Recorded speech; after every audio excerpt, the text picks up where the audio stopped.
ان کے سامنے اگر کوئی شخص جا کے احتجاج کرتا ہے، اگر ایون توڑ پھوڑ بھی کرتا ہے، تو اس پہ دہشت گردی کے دفعات کا اطلاق نہیں ہوتا۔ یہ ایک بڑا امپورٹنٹ کانسیپچول یہ ایک ایشو ہے جس کو سمجھنے کی ضرورت ہے۔ یہ ان کا یہ کہنا ہے کہ یہ ٹھیک ہے، یہ خلاف قانون ہو سکتا ہے۔ پہلی تو بات ہے کسی کا پرامن احتجاج کرنا اس کا حق ہے، لیکن اگر وہ احتجاج پرامن نہیں ہے اور اس میں توڑ پھوڑ شامل ہے تو ایون دین اس میں دہشت گردی کی دفعات اٹریکٹ نہیں ہوتی۔ اور یہاں پہ جسٹس صاحب نے بقول ان رپورٹرز کے اور جو رپورٹ ہوا ہے وہ مثال بھی دی ہے کہ دہشت گردی جو ہوتی ہے، مثال کے طور پر یہ ابھی جو 2 دن پہلے میر علی میں ہوا وہ دہشت گردی ہے،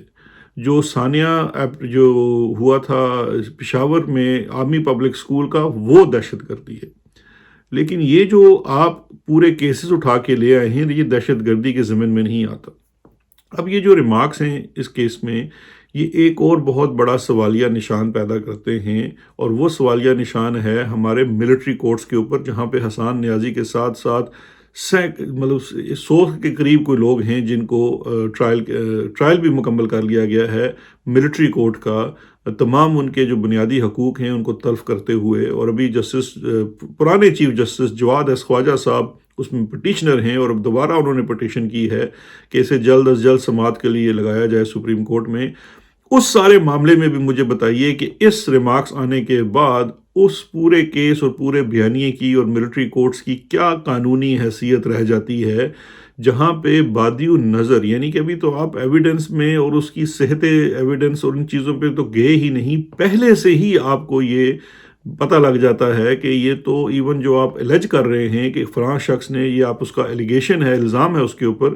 ثابت ہونا بھی باقی ہے، لیکن جو محض الزام بھی ہے وہ دہشت گردی کی دفعات کو اٹریکٹ نہیں کرتا، تو پھر اس میں ملٹری کورٹ کا ٹرائل کیوں کر ہو سکتا ہے؟ یہ ایک بہت بڑا سوالیہ نشان ہے۔ یہ جو ہانٹ کرتا رہے گا ہماری جو فوج بھی، جو لوگ اس میں ملوث ہو گئے ہیں اس کام کو کرنے کے لیے، جنہوں نے خام خواہ ادارے کو مزید بدنام کیا ہے، ان سے بھی یہ سوال ہوگا، ان عدالتوں سے بھی سوال ہوگا جہاں تقریباً 1 سال ہونے کو آ گیا ہے اور یہ لوگ جیلوں میں بے گناہ بند ہیں۔ تو یہ ایک بہت بڑا سوالیہ نشان ہے۔ اب بھی ہماری تو درخواست ہی ہے، خواہش ہے کہ یہ کوئی ہوش کے ناخن لیں۔ اب چلتے ہیں آج کی بڑی سٹوری کی جانب۔ بڑی سٹوری جناب یہ ہے کہ اس سٹوری کو میں شروع کرتا ہوں۔ پہلے تو آپ کو یاد ہوگا کچھ عرصہ پہلے ہم نے آپ کو ایک بڑی بریکنگ نیوز دی تھی، اور وہ خبر تھی جنرل باجوہ صاحب کو کس طرح سے کٹ آف کر دیا گیا ہے، جو وہ گاہے بگاہے جسے کہتے ہیں نا الٹیاں کرتے رہتے ہیں مختلف صحافیوں کو بلا کر، جس میں وہ جاوید چودھری، شاہد میتلا صاحب تو بڑے وہ کہتے ہیں نا اوپر کی اس میں تھے، لسٹ میں تھے، لیکن دیگر لوگوں سے بھی ملاقاتیں کرتے تھے، اور پھر مبینہ طور پر کامران شاہد سے ان کی ملاقات تھی جس کو رکوا دیا گیا دوران ملاقات، اور ایک قسم کی پابندی لگا دی گئی کہ جناب بڑی مہربانی ہے، ادارے کی جانب سے کہا گیا کہ سر بڑی مہربانی کریں، اس چیزوں کو، کنٹروورسیز کو نہ کھولیں، یہ پنڈورا باکسز ہیں اور پھر فوج کو بدنامی ہوتی ہے، تو آپ لہٰذا یہ خاموش ہو جائیں۔ تو وہ ان کو ایک قسم سے کٹ آف کر کے رکھا گیا تھا۔ تو وہی یہ جو خبر ہمارے پاس لایا تھا خبری، اسی خبری کی توسط سے کچھ مزید بڑی انٹرسٹنگ چیزیں پتہ چلی ہیں کہ اس وقت بھی ادارے کو لے کر انڈائریکٹلی اور ڈائریکٹلی جنرل فیض اور جنرل باجوہ کو لے کر اور نون لیگ کی آپس میں اس وقت بہت زیادہ جو کہتے ہیں نا گرمی سردی چل رہی ہے، اور اس کی کچھ چھینٹیں بھی آپ نے حالیہ 1-2 دنوں میں خواجہ آصف صاحب کے کچھ دیے گئے انٹرویوز کے اندر بھی دیکھی ہے۔ تو ہم آپ سے شیئر کرتے ہیں کہ یہ پوری سٹوری کیا ہے۔ پوری سٹوری یہ ہے کہ جو میاں نواز شریف صاحب ہیں، جن کا 8 فروری کے الیکشن سے 1 اور 2 روز قبل تمام اخبارات کے فرسٹ پیجز خرید کر اس کے اوپر وزیر اعظم نواز شریف کا پوسٹر لگایا گیا، پورا پہلا صفحہ جو تھا وہ صرف اس تحریر کے ساتھ چھپوایا گیا، اس حد تک یقین کامل تھا نواز شریف صاحب کو کہ وہ اگلے وزیر اعظم بننے جا رہے ہیں، اور آپ کو اتنا یقین تب ہوتا ہے جب آپ کو یہ یقین دلایا جاتا ہے۔ پھر 8 فروری کو نواز شریف صاحب یہ سمجھتے ہیں کہ ان کے ساتھ دھوکہ عظیم ہو گیا، اور دھوکہ عظیم یہ ہوا کہ نہ صرف ان کے لیے وہ سیٹنگ نہیں کی گئی، وہ ان کے لیے انتظام نہیں کیا گیا جس کے تحت وہ وزیر اعظم بن سکیں، بلکہ ان کے تو اپنی جو ایم این اے شپ ہے اس کو بہت زیادہ ڈاؤٹ میں ڈال دیا گیا، کیونکہ جو انتظام کمپنی بہادر نے ان کے چھوٹے برادر بھائی صاحب کے لیے کیا یا انہی کی جماعت کے کچھ لوگوں کے لیے کیا، وہ انتظام و انصرام جو ہے وہ ہرگز نواز شریف کے لیے نہیں کیا گیا، اور ایک جگہ جہاں کیا گیا وہاں پہ نواز شریف کا یہ سمجھنا اور جاننا ہے کہ جان بوجھ کر ایسے کیا گیا کہ وہ اپنے وزارت عظمیٰ کے مطالبے سے دستبردار ہو جائیں، اور یہ اب نواز شریف سمجھتے ہیں اور ان کا جو کلوز سرکل ہے وہ یہ سمجھتا ہے کہ یہ ہی اصل میں سازش تھی۔ اس کی وجہ یہ ہے کہ نہ صرف نواز شریف وزیر اعظم نہیں بنے، بلکہ اب نواز شریف کو انتہائی irrelevant کر دیا گیا ہے۔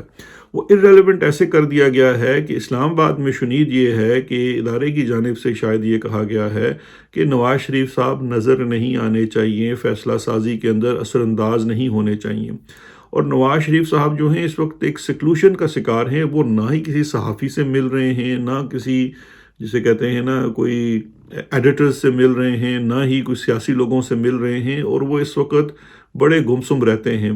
اور اسی وجہ سے پنجاب کی جو چیف منسٹر صاحبہ ہیں، انہوں نے 2 روز قبل ان کو لا کے صدارت کی چہرے پہ سیٹ پہ بٹھا کر اس تاثر کو زائل کرنے کی کوشش کی، لیکن ان کے جو بھائی ہیں میاں صاحب کے چھوٹے شہباز شریف صاحب، وہ اتنی زیادہ کمپنی کی تابع داری کر رہے ہیں کہ وہ ان کے اس حکم یا مشورے کو، یہ وہ کلیئر نہیں ہے، وہ اس وقت اتنے تابع دار ہیں شہباز شریف صاحب کہ وہ کمپنی بہادر کا مشورہ بھی حکم کے طور پر تصور کرتے ہیں، تو لہٰذا انہیں جو ہے وہ بالکل جو ہے شامل نہیں کیا جا رہا حکومت کے کاموں کے بیچ میں وفاق کے اندر۔ اب جو نواز شریف صاحب ہیں، انہوں نے اپنے 130 کی جو ہار ہے، دراصل تو ہار ہے وہ میاں صاحب بھی جانتے ہیں، تو اس کے متعلقہ انہوں نے کچھ نجومی بٹھائے اور بڑی اس کے اوپر انہوں نے سوچ بچار کی، کوئی کاروں کا حال دیکھا اور ان سے پوچھا کہ اس کی اصل وجہ کیا ہے۔ اور وہ جو نجومیوں نے کیا دیکھنا تھا، انہوں نے تو بتایا جناب کہ اس کی اصل وجہ جو ہے، اس ہار کی اصل وجہ یہ ہے کہ آپ کے بیانیے کا بار بار بدلنا، اور ایک ایسا بیانیہ آپ نے اپنا لیا جو انتہائی نامقبول ہے اس وقت قوم کے اندر، وہ کسی صورت نہیں چل سکتا ہے، اور وہ ہے جب آپ نے ووٹ کو عزت دو سے لے شفٹ کر کے آپ نے بوٹ کو عزت دو والا بیانیہ اپنا لیا۔ یہ دراصل وجہ بنی ہے آپ کی اتنی بھرپور جو ہار ہے اس کی، اور پاکستان مسلم لیگ نون کی پنجاب میں سے مقبولیت کا ختم ہونے کا، کیونکہ جب میاں صاحب اس ملک سے گئے تھے تو اس وقت پنجاب کے حالات کچھ اور تھے، عوام کی سوچ بچار کچھ اور تھی، لیکن پچھلے کچھ سالوں میں ہمارے ادارے نے پاکستان اور خاص کر پنجاب کے اندر کچھ ایسے گل کھلائے ہیں، اور یہ 18 سے جو ہے نا 22-23 سال کا جو نیا ووٹر آیا ہے، وہ اتنا زیادہ شعور رکھتا ہے سیاسی طور پر کہ وہ اب آپ کے اس بیانیے کو تو بالکل ریجیکٹ کر چکا ہے۔ لہٰذا اب آپ کی بچت تو اسی میں ہے کہ آپ وہی اینٹی والا بیانیہ اپنائیں، اور جسے کہتے ہیں کہ ایک مزاحمتی بیانیہ ہو۔ اب نواز شریف صاحب جو ہیں وہ اس میں پرابلم یہ ہے کہ اگر وہ کھل کر مزاحمتی بیانیہ بناتے ہیں تو وہ خلاف جاتا ہے ان کے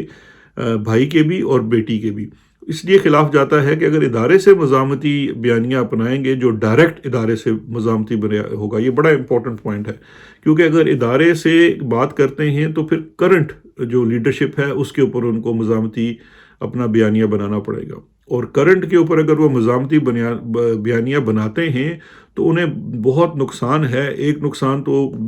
بھائی اور بیٹی کی جو وزارت اعلیٰ اور وزارت عظمیٰ ہے وہ جانے کی صورت میں ہے، دوسرا اس وقت جتنا ان کو بینیفٹ ملا کیسز کے سلسلے میں وہ ختم ہو جائے گا، اور تیسرا اگر وہی والا ادارہ عمران خان صاحب کی طرف شفٹ کر گیا تو پھر تو ان کا ستیہ ناش ہو سکتا ہے، تو لہٰذا وہ افورڈ نہیں کر سکتے کہ حالیہ قیادت کے خلاف اپنا بیانیہ بنائیں۔ تو اس لیے بڑے ایک محتاط طریقے سے انہوں نے جو پرانی قیادت تھی اس کے خلاف بیانیے کو دوبارہ سے لانچ کرنے کا فیصلہ کیا۔ اور اچھا یاد رکھیے گا، یہ میں اس لیے کہہ رہا ہوں کہ حالیہ قیادت کے خلاف بھی مطلب میاں صاحب کی کچھ ریزرویشن ضرور ہیں، کیونکہ نواز شریف صاحب سمجھتے ہیں کہ ان کو پہلے 2017 میں جنرل باجوہ کا بطور آرمی چیف انتخاب نواز شریف نے کیا تھا، اور یہ حقیقت ہے، اور اس کے بعد جنرل باجوہ نے احسان فراموشی کی اور ان کو چلتا کیا، پاناما لیکس والا معاملے میں اس کو وجہ بنا کر نواز شریف کو اقتدار سے اتارا، اور پھر ان کی سزا جو کچھ بھی ہوا وہ سارا کیا۔ اس کے لیے نواز شریف کو بالکل پتہ ہے کہ جنرل باجوہ وہ اس کے پیچھے۔ حالیہ قیادت کے ساتھ ان کو گلہ یہ ہے، اور وہ گلہ یہ ہے کہ آپ کو آج ہم ایک اور بڑی خبر دیتے ہیں، یہ نون لیگ والے جو بڑے قریبی لوگ ہیں یہ سارے اس چیز کے گواہ ہیں کہ نون لیگ کی بیشتر قیادت، نون لیگ کی بیشتر قیادت، اس میں سے کچھ لوگ تو یہاں سے باقاعدہ جسے کہتے ہیں نا اڑان بھر کر لنڈن گئے تھے جنرل باجوہ کو ایکسٹینشن دلوانے کے لیے نواز شریف کے پاس، اور نواز شریف نے جن میں بہت وہ مقبول شخصیتیں بھی ہیں جن کے بڑے رابطے رہے ہیں جنرل باجوہ کے ساتھ، رانا، جس میں سے رانا تنویر، خواجہ آصف خود شامل ہیں، اور رانا تنویر کو تو نواز شریف صاحب نے بعد میں یہ کہتے ہیں نا جگتیں بھی لگائی ہیں کہ آپ تو آخری دم تک جنرل باجوہ کے سفارشی تھے۔ تو ان لوگوں کی سفارش کے برعکس نواز شریف نے فیصلہ کیا کہ وہ جنرل عاصم منیر کو آرمی چیف بنائیں گے۔ اب نواز شریف یہ سمجھتے ہیں کہ یہ جو فیصلہ تھا یہ انڈیپینڈنٹلی نواز شریف کا فیصلہ تھا، کیونکہ ان کو مشورہ دینے والے میں میجورٹی لوگ ایسے تھے جو سفارشی تھے جنرل باجوہ کے، تو لہٰذا یہ جو فیصلہ تھا یہ انہوں نے لیا، لیکن وہ یہ سمجھتے ہیں کہ اب اس کا جو بینیفٹ ہے وہ میرا بھائی تو اٹھا رہا ہے، باقی چیزوں کو بھی ہو گیا لیکن مجھے نہیں دیا گیا، اور وہ اپنے ساتھ اس کو سمجھتے ہیں کہ یہ غلط ہوا۔ تو لہٰذا لیکن ساتھ میں نے بتایا کہ وہ افورڈ نہیں کر سکتے حالیہ قیادت کے خلاف کھل کر جانے کے، تو اس لیے انہوں نے سابقہ قیادت کا انتخاب کیا۔ اس کے لیے 3 جو قدم اٹھائے گئے، اور یہ بالکل آپ یہ فیکچول چیزیں ہیں، یہ ساری آپ کو آپ کے سامنے کی چیزیں، آپ جب تھوڑا سا اس کے اوپر سوچیں گے تو یہ چیز آپ پہ واضح ہو جائے گی کہ جو کہانی ہم آپ کو سنا رہے ہیں یہ بالکل حقائق کے اوپر مبنی ہے۔ اچھا، اس میں پہلا تو یہ جناب کیا گیا کہ کچھ دن پہلے انہوں نے خواجہ آصف صاحب سے ایک انٹرویو بھی کچھ باتیں کہلوائی، جس میں خواجہ آصف صاحب نے یہ کہا کہ پارلیمان جو ہے وہ جنرل فیض اور جنرل باجوہ کو طلب کر سکتی ہے، اور خاص کر جنرل باجوہ کو، کیونکہ اس میں جنرل فیض کی جس وقت کی وہ بات کر رہے ہیں اس وقت جنرل فیض جو تھے وہ ISI کے چیف نہیں تھے، لیکن ان کا یہ کہنا تھا کہ ان کو طلب کیا جا سکتا ہے۔ دیکھیے کہ انہوں نے پارلیمان کو آ کر بریفنگ دی تھی، اور اب جو اس وقت جو یہ اسپیشلی جو بھی TTP کے اٹیکس ہوئے تھے یہ اس تناظر میں انہوں نے بات کی تھی، تو اس کے اوپر انہوں نے کہا کہ ان کو پارلیمان میں طلب کیا جانا چاہیے اور ان سے پوچھا جانا چاہیے کہ انہوں نے جو پارلیمان کو بریفنگ دی تھی یا جو کچھ بھی ہوا تھا اس کے برعکس یہ کیسے ہوا۔ اب یہاں پہ خواجہ صاحب فیکچولی تھوڑی سی ایک بات غلط کر گئے، کیونکہ ہمارے پاس یہ کیا کہتے ہیں 2022 میں ہی کی ایک بریفنگ کا حال ہے، جو رانا ثناء اللہ کا ٹویٹ بھی موجود ہے کہ جی بریفنگ دی گئی آرم فورسز کی چیف کی جانب سے، جس میں بتایا گیا کہ ان کو اپروو کیا پارلیمان کی کمیٹی نے کہ وہ TTP سے مذاکرات کریں گے وغیرہ وغیرہ، اور پھر یہ سب کچھ پارلیمان کی سربراہی میں ہوگا۔ تو خیر یہ چیزیں اپنی جگہ موجود ہیں فیکچولی، لیکن چونکہ اس وقت مقصد یہ نہیں تھا، مقصد یہ تھا کہ انہوں نے وہی سے دوبارہ سے بیانیہ اٹھانا تھا کہ فیض اور باجوہ، فیض اور باجوہ، تو اس لیے ایک تو اس میں انہوں نے جناب وہ چیز مارکیٹ میں پھینکی کہ جس سے ہم دوبارہ سے اس چیز کی طرف چلیں کہ ہم نے ان کا احتساب کرنا ہے، وہ دیکھنا ہے۔ دوسری جو چیز کی گئی وہ کی گئی جنرل فیض حمید کے بھائی جو ہیں نجف حمید، انہیں یکدم گرفتار کر لیا گیا اینٹی کرپشن کی جانب سے۔ اچھا، وہ جو گرفتاری تھی، اس طرح کی گرفتاریاں جو ہم خود نظام میں رہے ہوئے ہیں، یہ ٹاپ باسز کی اپروول کے بغیر نہیں ہو سکتی۔ اگر یہ پنجاب کی اینٹی کرپشن، دیکھیے کورٹ نے ان کی ضمانت جو تھی پری اریسٹ بیل جو ہے وہ خارج کی، اور وہ جب خارج کی تو اس کے بعد اینٹی کرپشن نے اس جو ہے خارج ہونے کے بعد ریمانڈ بھی نہیں مانگا، اور وہ جوڈیشل ہو کے چلا گیا، جس کا مطلب تھا کہ وہ بیل لے لیں گے، لیکن یہ ایک پیغام دینا تھا، ایک ماحول بنانا تھا، اس لیے یہ کام کیا گیا۔ اور پھر تیسری جو چیز ہوئی وہ اسلام آباد ہائی کورٹ میں ایک کسی عام شہری سے ایک درخواست دلوا کر وہ ایک کیس پڑا ہوا تھا کافی مہینوں سے، جس میں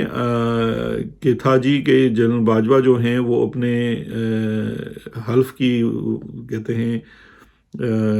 کر رہے ہیں، حلف کے خلاف جا رہے ہیں مختلف جو صحافیوں کو انٹرویوز دے کر، کیونکہ ان کو پابندی ہے کہ وہ 2 سال تک بات نہیں کر سکتے، تو وہ تاریخ 25 تاریخ کے لیے وہ کیس جو ہے وہ 25 مارچ کے لیے بھی لگوا دیا گیا۔ اب یہ جو چیز ہے لگوا دیا گیا، یہ اس وقت کا جو سیٹ اپ ہے اس کی مرضی کے بغیر نہیں ہو سکتا، تو لہٰذا یہ تیسری چیز کی گئی۔ اب جب یہ چیزیں ڈیولپ ہونا شروع ہوئی تو ہمارا جو مخبر ہے اس کے مطابق جنرل باجوہ نے خود فون کیا ہے خواجہ آصف کو، اور خواجہ آصف اب یہ 2 دن پہلے شاید یا 1 دن پہلے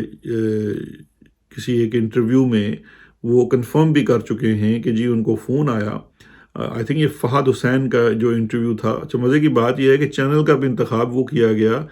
جو نون لیگ کا اپنا ذاتی چینل ہے. فہد حسین بھی نون لیگ کے ہیں اور اس کے ساتھ ساتھ جو چینل کے مالک ہیں یہ کھوکر برادران ہیں. سیف الملک کھوکر جو لاہور والے جو مریم نواز کے بہت قریبی ہیں ان کا چینل ہے. تو اس چینل کے اوپر انہوں نے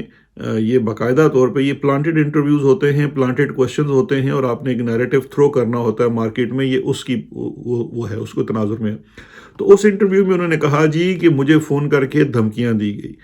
اور یہ بات بالکل درست ہے. خواجہ صاحب نے بالکل ٹھیک کہا کہ ان کو فون کر کے دھمکیاں دی گئی. ان کو کہا گیا کہ جنرل فیض نے کہا نہیں چھوڑیں جس نے بھی دی, یہ جنرل فیض جنرل باجوہ نے دی. جنرل باجوہ نے,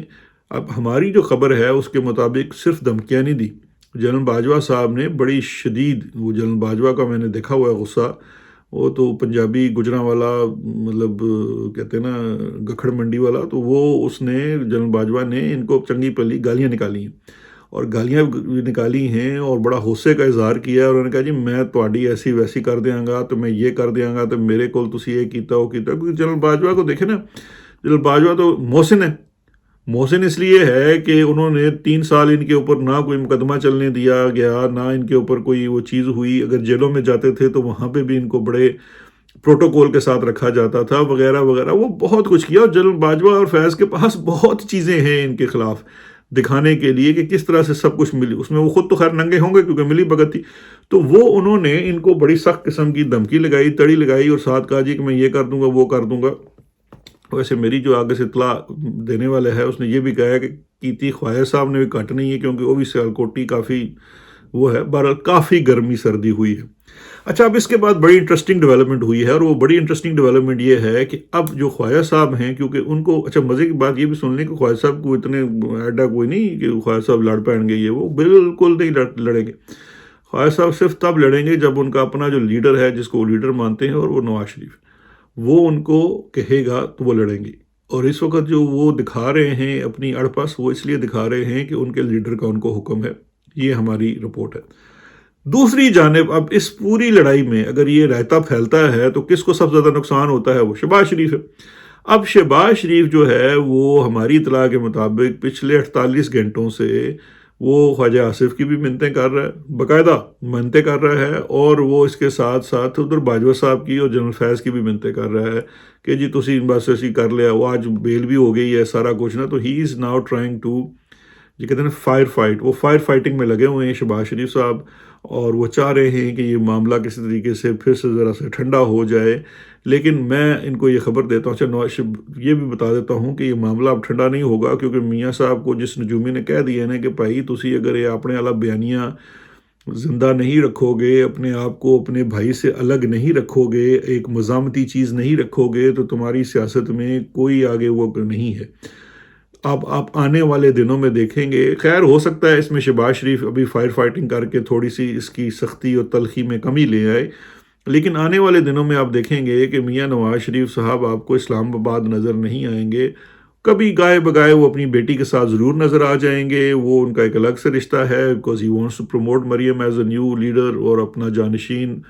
اور وہ چاہیں گے کہ پنجاب میں وہ پنجاب فوکس رہے. لیکن جو نظام کا اس وقت جو گٹھ جوڑ چل رہا ہے اس ادارے کے ساتھ, اسٹیبلشمنٹ کے ساتھ, اور اس کا جو فال آؤٹ ہے,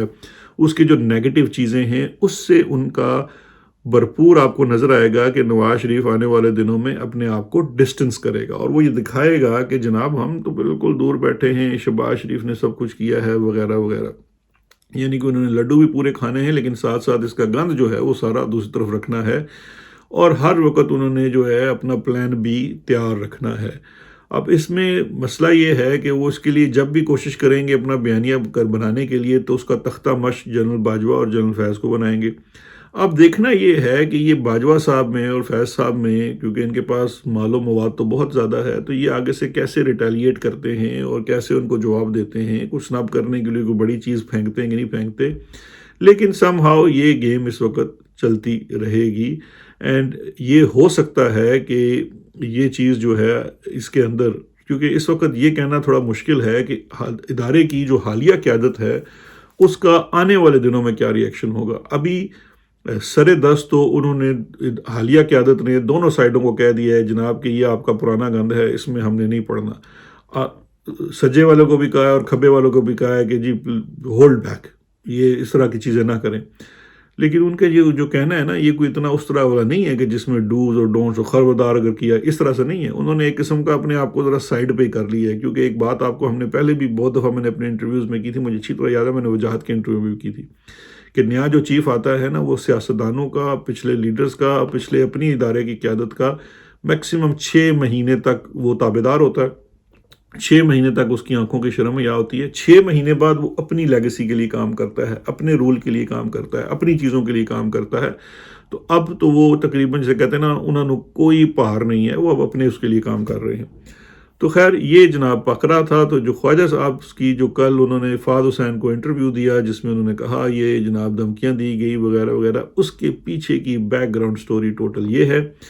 یہ بات مجھے لگتا یہ ہے کہ یہاں ختم نہیں ہوگی، یہ بات ابھی آگے چلے گی. کیونکہ ابھی میاں صاحب جو ہیں وہ براستہ دبئی اور